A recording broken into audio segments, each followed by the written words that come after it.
I have always been civil with my half-brother. We were close as kids, but he started to have an attitude at 13 and pretty much stopped being nice, and started messing with my things / making fun of me and doing pranks to annoy me / privacy was gone with him coming into my room and taking my things. Whenever I complained, my stepmom would normalize his behavior and make excuses.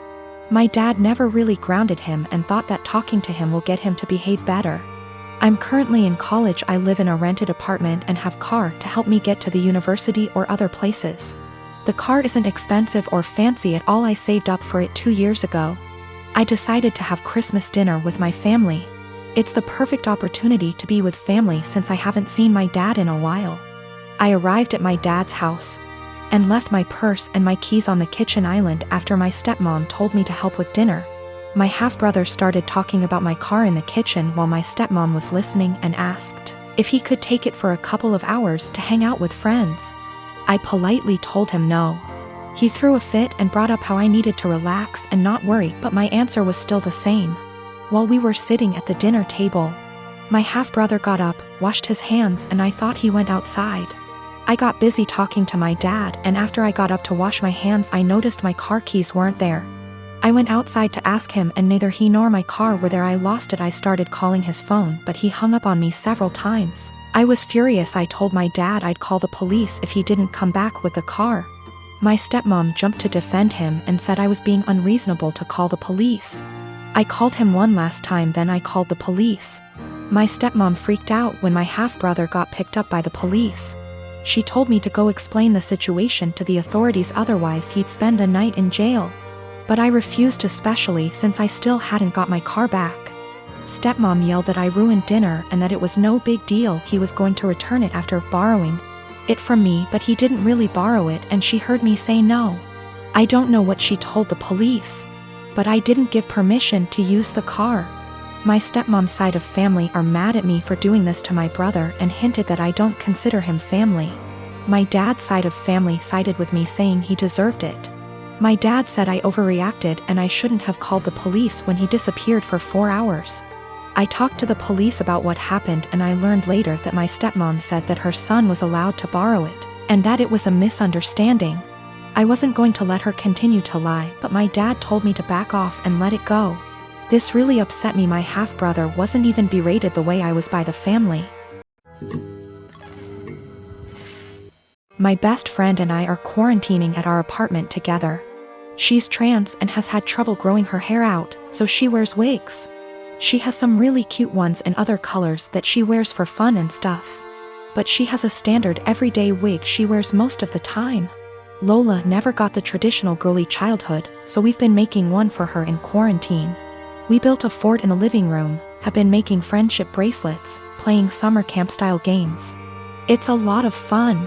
Last week, Lola mentioned to me that she wanted to start a quarantine diary so that she could document her experiences for future generations. I actually thought it was really cool, and then we got on the topic of journaling and I told her about my first diary. One of those flismy lock diaries that every girl had as a kid. We bought matching ones as part of our Give Lola Her Childhood Back crusade. They took a little while coming in, but we got them on Friday.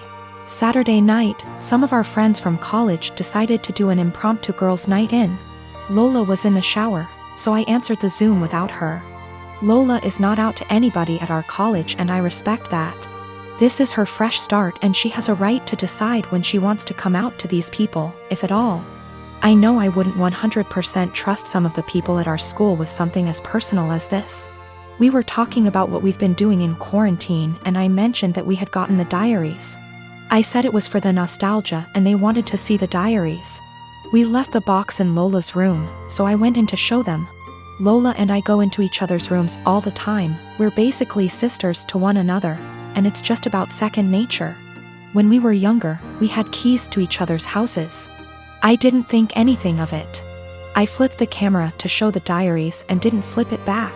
I got distracted by a cute choker on her dresser and forgot that the camera was flipped back / there was anything to hide. They knew Lola has worn wigs out to parties / the club / etc., but her everyday wig was right out in plain view, and one of our nosier friends asked what the new wig was. I completely blue-screened and someone else realized that it was Lola's hair. I genuinely had nothing to say. They were asking why Lola wore a wig and I had no explanation. I didn't want to out her. Someone else came to the conclusion that Lola must have cancer or alopecia or some other horrible thing that causes hair loss. They've decided that she was just too embarrassed to say, and they all started going on about poor Lola, etc. I just didn't know what to say, and I said it wasn't my place to confirm/deny. I hung up and immediately told Lola. I apologized profusely, and I know how badly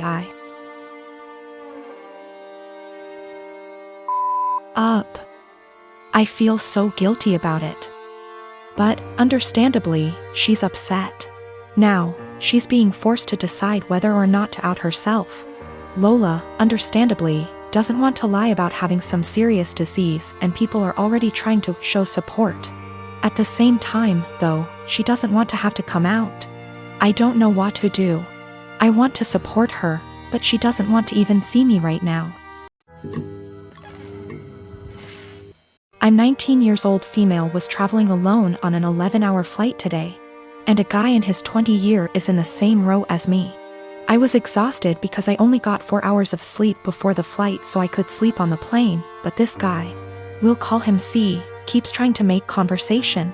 C starts off by telling me he's autistic, and then asking me if I like K-pop, and he keeps non-stop talking and rarely gives me a chance to speak, not that I wanted to. I tried to be polite because I have ADHD and I understand how social cues are difficult, so he probably can't tell I'm not in the mood. Over the course of the next 20 minutes I tell C maybe 5 times I want to sleep and put my headphones on, and each time, C begins speaking to me after maybe 2 minutes of silence. Finally, I was able to sleep for around 4 hours, but when I woke up C started up again. I'm still really tired, and I had some personal issues the day before my flight, so I'm also socially exhausted. But I let him talk for a bit before I start watching a show on my phone.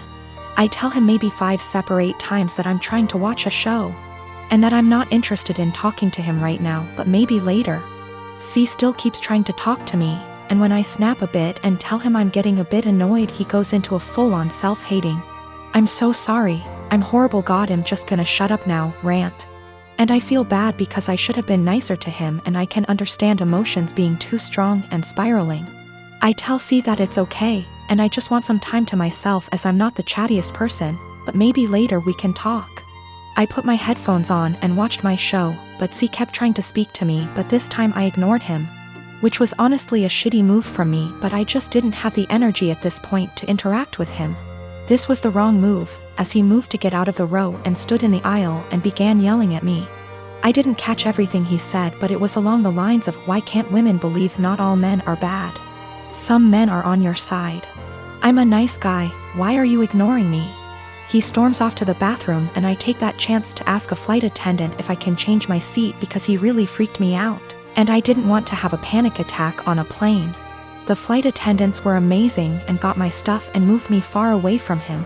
I feel like I'm TA because he does have autism, and I could have been more patient maybe, and ignoring him was a shit thing to do. My partner and I have been in a relationship for 5 years, living together for 4.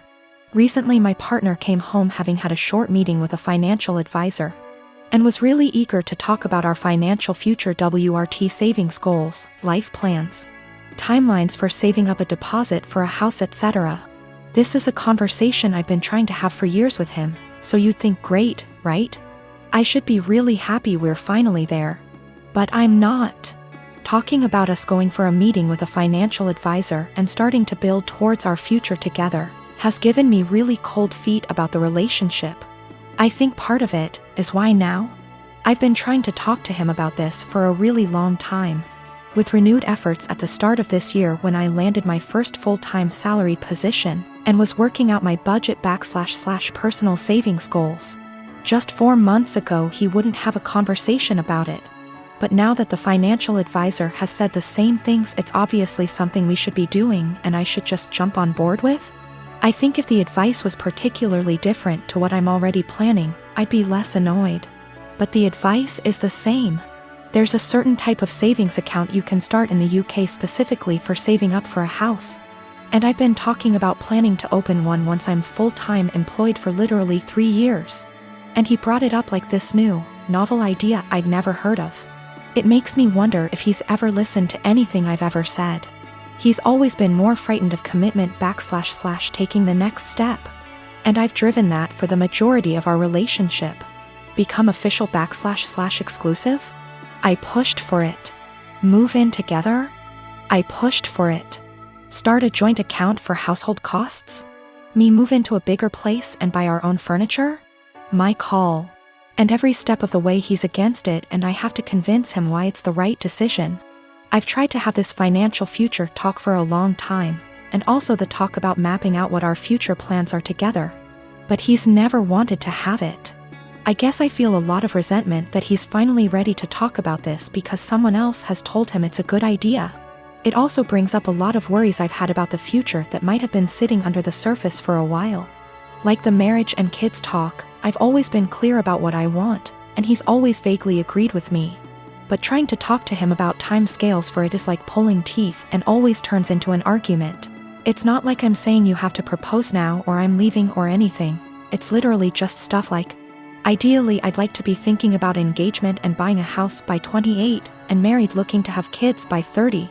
So he's literally got like half a decade. But we can't have that conversation because he shuts down / gets annoyed / feels pressured. And I have no idea what he wants from the future because he won't tell me.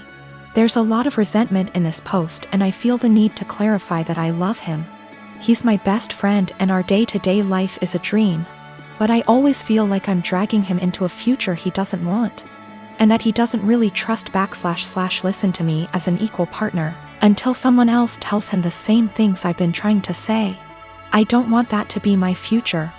I want someone who has these conversations with me and is excited about taking the next step. This feels like it has been one of the biggest underlying issues in our relationship that we've never been able to address. He doesn't ever really seem to listen to / consider me and often prioritizes his relationships with others. It's like he's expecting that I'll always just be there until he's ready, and that's not a very nice feeling to have. I'm not really sure where to go from here. I guess my big question is, how do I move past this resentment into a productive conversation about goals / expectations? I would like to be excited that he's finally ready to take this step together, but I just feel annoyed and uncertain. I would also like to address the issues of not feeling like a priority once and for all, since previous attempts haven't been successful. So I suppose my other question is, how do I make our communication better so that we can actually talk about these things and come up with a plan to fix them?